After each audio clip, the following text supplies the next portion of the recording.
শ্রমিক নেতাদের সাথে আমরা গতকাল থেকেই পালাক্রমে বৈঠক করছি। আমাদের প্রায় গতকাল 2টা এবং আজকে একটা 3টা মিটিং হয়েছে তাদের সাথে। তারা সকলেই এ ব্যাপারে ঐক্যমত্য পোষণ করেছেন যে এখানে শুধুমাত্র শ্রমিকদের কিছু দাবি দেওয়া তো আছেই, এর পাশাপাশি বহিরাগত যাদের শ্রম এবং শিল্পের সাথে কোনো সম্পর্ক নেই এমন কিছু লোকজনকে দেখা যাচ্ছে যারা হেলমেট পরে এবং হাফ প্যান্ট পরে এসে বিভিন্ন কারখানায় ঢিল ছুটছে, হামলা করছে। তো আমরা স্পষ্টভাবে বলতে চাই যে এই ধরনের যারা দুষ্কৃতিকারী এবং বহিরাগতরা এসে দেশের শিল্প ধ্বংসের মতো পায়তারা এবং ষড়যন্ত্র করছে তাদের বিরুদ্ধে সরকার কঠোর ব্যবস্থা নেবে। শ্রমিকদের যেই ন্যায্য দাবি দেওয়া আছে সেগুলোর বিষয়ে আমরা আলোচনা করছি শ্রমিক নেতৃবৃন্দের সাথে, এবং ভবিষ্যতেও যেগুলো তাদের লং টার্ম দাবি দেওয়া আছে সেগুলো সমাধানের ব্যাপারে আমরা তাদের সাথে কাজ করে যাব। কিন্তু যারা ষড়যন্ত্র করছে এবং দুষ্কৃতিকারী যারা আছে যাদেরকে চিহ্নিত করা গেছে, শ্রমিক নেতৃবৃন্দ এক্ষেত্রে একমত হয়েছেন এবং আমাদের কাছেও তথ্য আছে, তাদের বিরুদ্ধে সরকার কঠোর ব্যবস্থা নেবে। এ ব্যাপারে কোনো ছাড় দেওয়া হবে না। এবং আমরা এটাও জানতে পেরেছি যে ঝুট ব্যবসা দখলের নামে বিভিন্ন জায়গায় সন্ত্রাস করা হচ্ছে এবং কোপাকুপির মতো ঘটনা ঘটেছে। ঝুট ব্যবসা দখলের জন্য সেখানে কিছু আনরেস্ট তৈরি করা হচ্ছে এবং এখানে কিছু রাজনৈতিক দলের নেতৃবৃন্দ এতে অংশগ্রহণ করছেন। আমরা সে ব্যাপারটি সমাধানের জন্য সরকার কঠোর ব্যবস্থা নেবে। সর্বোপরি আমরা বলতে চাই যে শ্রমিকরা হচ্ছেন আমাদের দেশের প্রায় 7,30,00,000 শ্রমিক আছেন। তাদের কাজের মাধ্যমেই, তাদের শ্রমের মাধ্যমেই আমাদের অর্থনীতির টাকা সচল আছে। আপনারা জানেন গত ফ্যাসিবাদী সরকারের আমলে লাখ লাখ কোটি টাকা এ দেশ থেকে পাচার হয়েছে, অনেক দুর্নীতি হয়েছে। তারপরেও দেশের অর্থনীতি এখন পর্যন্ত সচল অবস্থায় আছে। আমাদের আরএমজি এবং নন আরএমজি সেক্টরের যে শ্রমিকরা কাজ করে যাচ্ছেন এবং এই শিল্পের বিকশিত হয়ে থাকার কারণে এখন নানা ধরনের ষড়যন্ত্র করে শ্রমিক বিক্ষোভকে উস্কে দিয়ে এবং এর মধ্যে বহিরাগতরা অনুপ্রবেশ করে আমাদের এই বাজার দখলের এক ধরনের পায়তারা চলছে। আমরা এটিকে কঠোর হস্তে দমন করব। একই সাথে শ্রমিকদের যেসব ন্যায্য এবং আইনসঙ্গত দাবি আছে সেগুলো পূরণেও এই সরকার কাজ করবে। কোনোভাবেই আমাদের যেই শিল্প রয়েছে সেই শিল্পকে আঘাত করার মতো কোনো ঘটনা যাতে না ঘটে, এক্ষেত্রে শ্রমিক ভাইদেরকেও অনুরোধ করব আপনারা সতর্ক থাকবেন। যেই কারখানায় হামলা হচ্ছে সেই কারখানায় কিন্তু শ্রমিকরাই কাজ করে, কোনো শ্রমিকই চাইবে না তার রিজিকের উপর হামলা হোক। তো সেই জায়গা থেকে আমরা শ্রমিক নেতৃবৃন্দ এবং শ্রমিকদের পক্ষ থেকেও সহযোগিতা প্রত্যাশা করব। ধন্যবাদ। সম্মানিত উপদেষ্টা, আমরা জেনেছি যে গতকাল মালিকদের সঙ্গে আপনার কথা হয়েছে আরএনজি সেক্টরে, সেখানে মালিকরা আসলে কি বলতে চাচ্ছে এবং আপনারা তাদেরকে কিভাবে আশ্বস্ত করেছেন, এইটা একটা। আর একটা হলো যে আজকে শিল্প সেক্টরের শিল্প অঞ্চলগুলোর অবস্থা কি? গতকাল কিছু ফ্যাক্টরি বন্ধ ছিল 100 বেশি, আজকের অবস্থা আপনার কাছে আপডেট আছে কিনা? গতকালকে পরিস্থিতি কিছুটা কঠিন ছিল, তবে আজকে মোটামুটি পরিস্থিতি উন্নতির দিকে আছে এবং চিহ্নিত করা গেছে যে কারা এই সমস্যাটাকে উস্কে দিচ্ছে এবং বহিরাগত কারা আসছে। সেই জায়গা থেকে শ্রমিকরাও যথেষ্ট সতর্ক অবস্থানে আছেন। সেই জায়গা থেকে আমরা আশা করি যে আগামী 2-1 দিনের মধ্যে পরিস্থিতি স্বাভাবিক হয়ে আসবে। মালিকরা কি জানিয়েছেন? মালিকদেরকে আমরা মূলত ডেকেছিলাম এই নির্দেশনাটা দেওয়ার জন্য মালিক পক্ষ থেকে, যেন কোনো ফ্যাক্টরির মালিকরাই যে বকেয়া বেতন রয়েছে সেটি দ্রুত তারা পরিশোধ করেন। এবং সরকারের পক্ষ থেকে আপনারা জানেন একটি উদ্যোগ নেওয়া হয়েছে যে সফট লোন দেওয়ার ব্যাপারে, যারা ক্ষতিগ্রস্ত হয়েছে গত 1 মাসের আন্দোলনে, তাদেরকে সফট লোন দেওয়ার মাধ্যমে যাতে শ্রমিকরা দ্রুত বেতনটা পায় সে বিষয়ে তাদের সাথে আলোচনা হয়েছে। মাননীয় উপদেষ্টা, আমার একটা প্রশ্ন আছে, সেটি হচ্ছে আমাদের শ্রম আইন আছে, আপনি এটা নিশ্চয়ই জানেন, কিন্তু সেই শ্রম আইনটা শুধুমাত্র কাগজে কলমেই আছে, সেটার কোনো বাস্তবায়ন আলটিমেটলি নাই প্রতিষ্ঠানিকভাবে। এই কারণেই প্রতি বছরই আমরা দেখি ঈদের আগে এই যে গার্মেন্টসে শ্রমিকদের অসন্তোষ, বিক্ষোভ, বেতনের জন্য, বোনাসের জন্য। তো আপনারা সেই, যেহেতু আপনারা অন্তর্বর্তীকালীন সরকার হিসেবে এসেছেন, আপনাদের কাছে চাওয়া অনেক, সেই শ্রম আইনটা কিভাবে বাস্তবায়ন করা যায় সেই বিষয়ে আপনারা কার্যকর পদক্ষেপ নেবেন? আমরা খুব অল্প সময় হয়েছে দায়িত্ব নিয়েছি। আমাদের আসলে অধিকাংশ জিনিসই কাগজে কলমে আছে, কিন্তু তার বাস্তবায়ন নেই। মাঠে গিয়ে সেটার ইমপ্লিকেশনটা সেভাবে হয় না।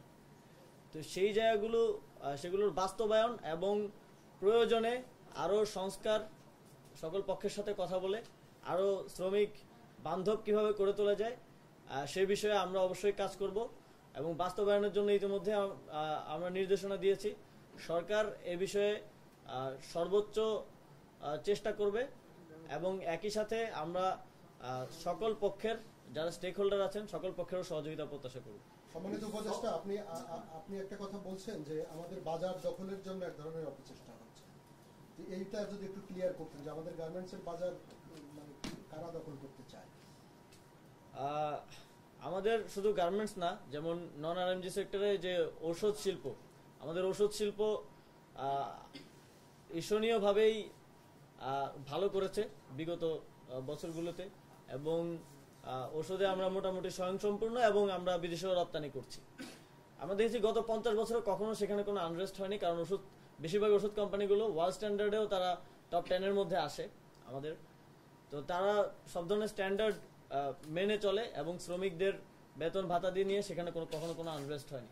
কিন্তু এখন আমরা দেখতে পাচ্ছি কিছু বহিরাগত লোকজন ঢুকে সেখানে সমস্যা তৈরি করার চেষ্টা করছে এবং আমরা দেখেছি যে সবগুলো ওষুধ কারখানায় একই ধরনের একই দাবি নিয়ে সেখানে তারা যাচ্ছে এবং সেখানে অনেকগুলো অযৌক্তিক দাবিও আমরা দেখেছি।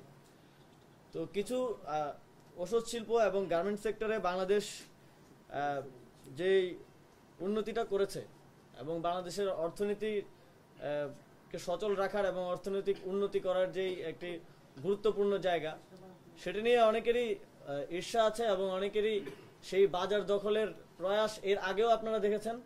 এবং এখানে যদি পরিস্থিতিকে আমাদের যারা ক্রেতা আছে দেশের বাইরে তাদের কাছে তুলে ধরা যায় যে এখানে পরিস্থিতি ভালো না, সেক্ষেত্রে সেটা তাদের জন্যই আসলে পথ তৈরি করে দেয়।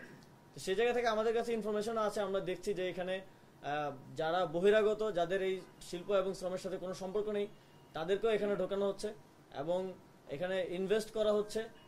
তাদেরকে এখানে রাখার জন্য লাঠিসোঁটা নিয়ে গিয়ে তারা কারখানায় হামলা করছে। অনেক ক্ষেত্রে আমরা দেখেছি যে শ্রমিকরা তাদেরকে বাধা দিচ্ছে হামলা করা থেকে।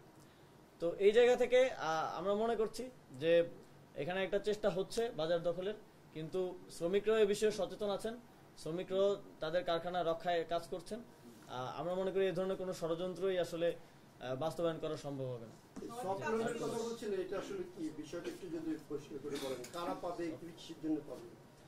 বিগত আন্দোলনের সময়ে যারা ক্ষতিগ্রস্ত হয়েছে স্পেসিফিক তাদের জন্য অর্থ মন্ত্রণালয় থেকে ইতিমধ্যে 3000 কোটি টাকার একটা সফট লোন দেওয়ার সিদ্ধান্ত হয়েছে এবং আরো কিভাবে এটা বৃদ্ধি করা যায় সে বিষয়ে আলোচনা চলছে।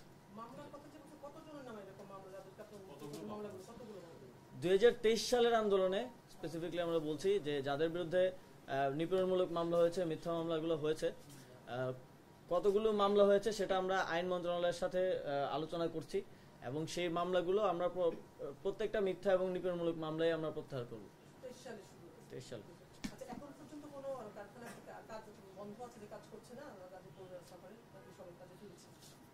সবাই ফেরেনি, অনেকগুলো কারখানাই বন্ধ আছে এবং আরো অনেকগুলো কারখানাতেই আনরেস্ট আছে কিছু পর্যায়ে। তো আমরা চেষ্টা করছি দ্রুত সময়ের মধ্যে এগুলো সমাধান করার জন্য।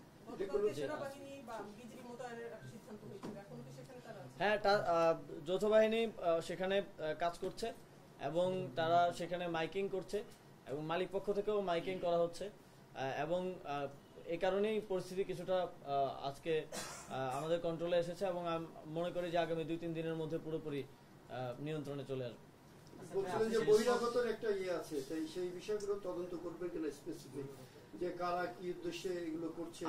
আমরা ইতিমধ্যে তথ্য নেওয়া শুরু করেছি যে ঝুট ব্যবসাকে কেন্দ্র করে কারা সেখানে আনরেস্ট করার চেষ্টা করছে। ইতিমধ্যে আমরা তালিকা সংগ্রহ শুরু করেছি এবং বহিরাগত কারা আসছে এবং কিভাবে আসছে, কাদের ইন্ধনে আসছে সে বিষয়ে আমরা তথ্য নেওয়ার চেষ্টা করছি এবং খুব দ্রুত সময়ের মধ্যেই তাদের বিরুদ্ধে কঠোর ব্যবস্থা নেবে সরকার।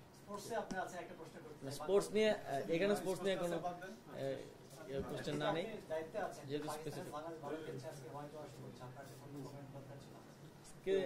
এটা নিয়ে আমি আলাদাভাবে আমার বক্তব্য দিব। আমাদের যদি গার্মেন্টস নিয়ে আর কারো কোনো প্রশ্ন না থাকে তাহলে এটা বলুন।